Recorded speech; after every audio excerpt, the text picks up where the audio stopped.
আসসালামু আলাইকুম ওয়া রাহমাতুল্লাহি ওয়া বারাকাতুহু। আজকে আমরা কোরআনুল কারীমের এমন একটি বিষয় শিখব।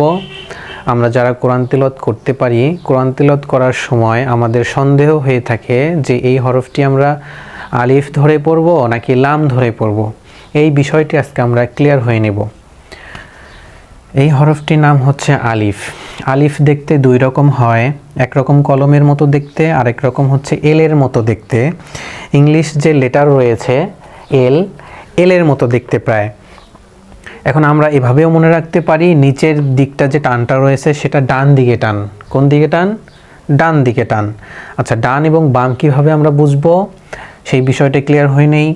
আরবি লেখা সব সময় ডান দিক থেকে বাম দিকে আসে, তাহলে ডান দিক থেকে বাম দিকে পড়তে হয়, তেলাওয়াত করতে হয়। তাহলে এই দিকে টান থাকা মানে হচ্ছে ডান দিকে টান। এখন লামের মধ্যে উপর থেকে নিচের দিকে যদি বাম দিকে টান দিয়ে দেই তাহলে এই হরফের নাম হবে লাম। ডান দিকে টান থাকলেই হবে আলিফ, কলমের মতো দেখতে হবে আলিফ।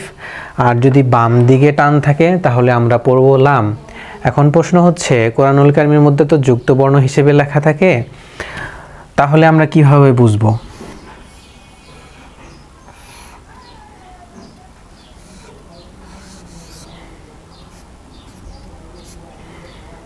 আমরা এখানে যে শব্দটা দেখতে পাচ্ছি সেই শব্দটি হচ্ছে তলহা।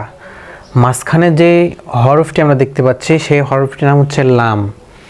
আমরা অনেকেই মনে করতে পারি, সন্দেহ হইতে পারে যে এই হরফটি কি হবে, এই হরফটি আলিফ হবে নাকি লাম হবে।